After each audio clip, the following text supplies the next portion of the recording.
നമസ്കാരം. ഇന്ന് നമ്മളോടൊപ്പം ഉള്ളത്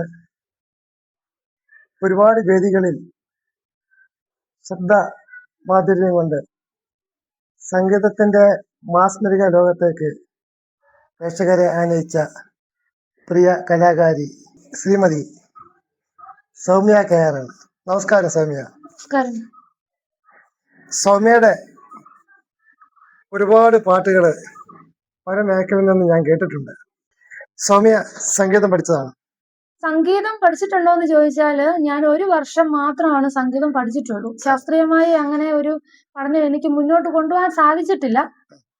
അത് പല കാരണങ്ങൾ കൊണ്ട് സാധിച്ചിട്ടില്ല. എങ്കിൽ പോലും എനിക്ക് എന്നെ പഠിപ്പിച്ച് ആദ്യമായിട്ട് എനിക്ക് സ്വരം പറഞ്ഞു തന്നത് ഞങ്ങളുടെ സഭ. ഞാൻ PRDS പ്രത്യക്ഷ രക്ഷാദൈവ സഭ വിശ്വാസിയും ഒക്കെയാണ്. കലാകാരി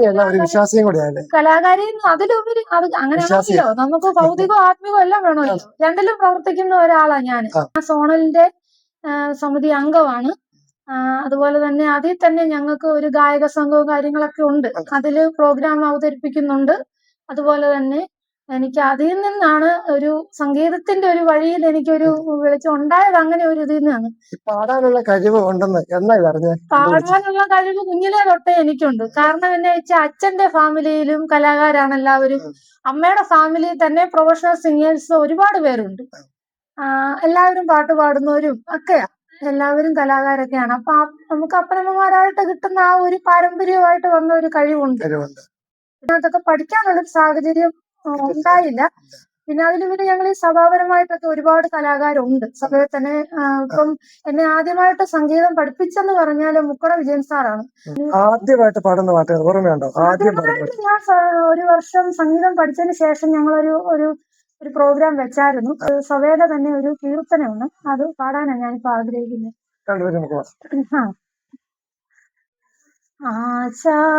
ആചാര്യസ്ഥാനീയ ചൈതന്യമേ, ആചാര്യസ്ഥാനീയ ചൈതന്യമേ, ആചാര്യസ്ഥാനീയ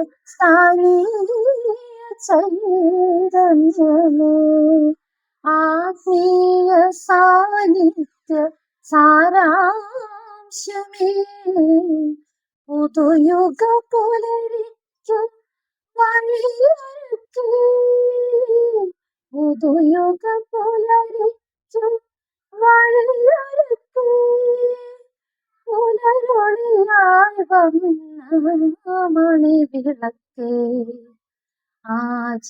ആചാര്യസ്ഥാനീയ ചൈതന്യമേ. ദൈവം അനുഗ്രഹിച്ചൊരു ഗായികയാണ് സൗമ്യ കെയർ.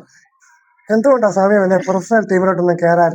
പ്രൊഫഷണലായിട്ട് ഞാൻ ഒരു 10-16 വയസ്സുള്ളപ്പോൾ ഞാൻ പാടാൻ പോയിട്ടുണ്ട്.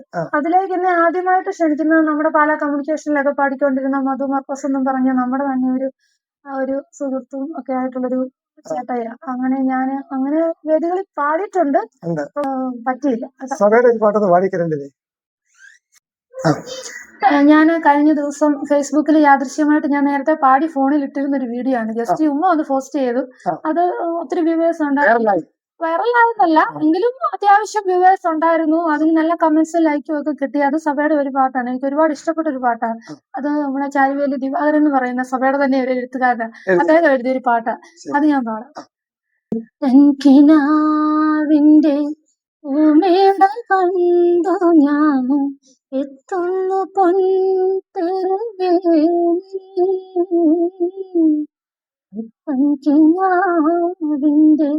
ഉമേട കണ്ടു ഞാൻ എത്തുന്നു പൊൻതിരുമേനി, ഇത്രയും വൈകി പോയതിനാലേ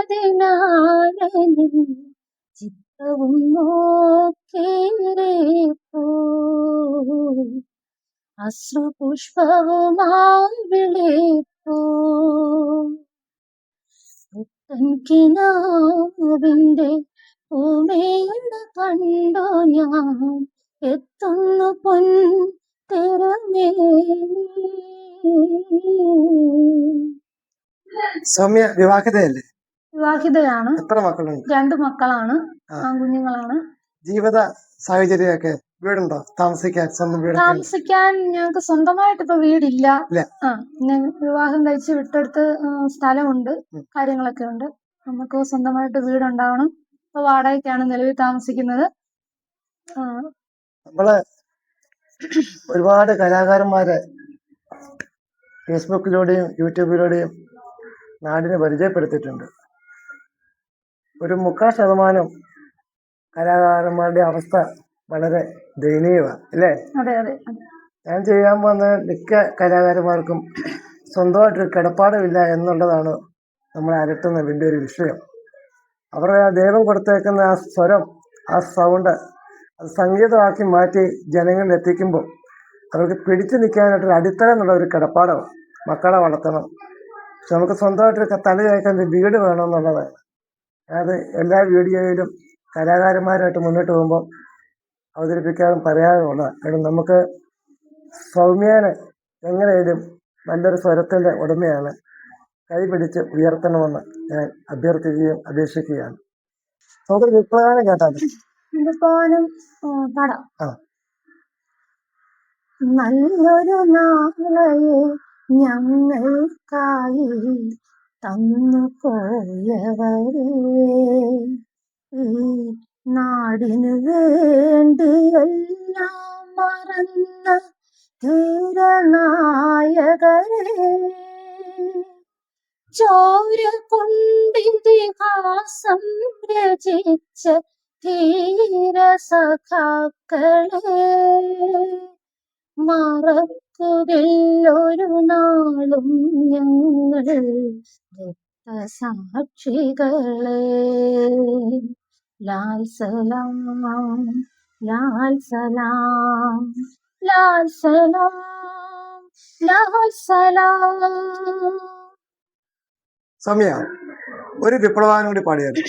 അത് ഒരു വിപ്ലവഗാനം എന്ന് പറയാൻ, വിപ്ലവഗാനമാണോ എന്ന് ചോദിച്ചാൽ അങ്ങനെ പറയാൻ പറ്റില്ല. നമ്മുടെ ചിത്താര ചേച്ചി പാടി വൈറലാക്കിയ നമ്മുടെ ആ പ്രളയത്തിന്റെ ഒക്കെ സമയത്ത് വൈറലായ ഒരു സോങ് ആണ്, അത് പാടാം. അത് ഭയങ്കര എനിക്ക് ഇഷ്ടമുള്ളൊരു പാട്ടാ. അന്തിവിണ്ണിലമ്പിളിക്കല തിളങ്ങണുണ്ട് ചങ്കു തൊട്ട് പാടു പൈങ്കിളി, നമ്മൾ നട്ട വെള്ളരിക്കിന വിളഞ്ഞുവാന് ചെഞ്ചുകപ്പു താരമായടി, നിന്റെ കണ്ണിൽ എന്റെ കണ്ണിലും നിലാവെളിച്ചമൊന്നു പോലെ തുള്ളി വീണടി, കണ്ണുനീർ തുടച്ചിതാരാൾ കരം പിടിച്ചു നമ്മളെ നടത്തണുണ്ടടി, നല്ലതൊന്നും എന്റെ കണ്ണണി മണ്ണിൽ നിന്നുമായതല്ലടി, അന്തിവിണ്ണിലമ്പിളിക്കല ഇളങ്ങണുണ്ട് ചങ്കു തൊട്ടു പാടു പൈങ്കിളി. ഈ നാലുകെട്ടിനുള്ളില് ഒതുങ്ങിക്കൂടിയാ പോരാ, പുറത്തിറങ്ങണം, വളരണ്ടേ? നമുക്ക് സമയം ഒന്ന് കൈപിടിച്ച് ഉയർത്തണം, നല്ല വേദികൾ കിട്ടണം, നല്ല സ്റ്റേജ് കിട്ടണം, നല്ല രീതിയിൽ മുന്നോട്ട് പോകണം. നമുക്ക് സിനിമാ പാട്ടിൽ കേട്ടാലോ? അറിയാതെ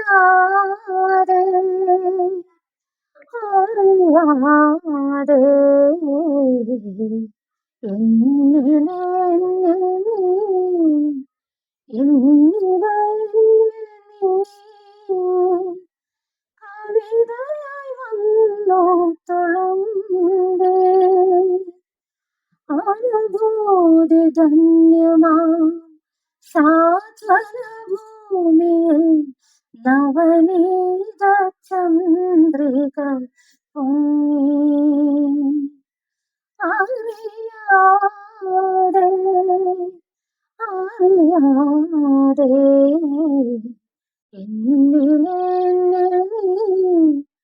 എന്നിലെ കവിതയായി വന്നു തുളുമ്പേ.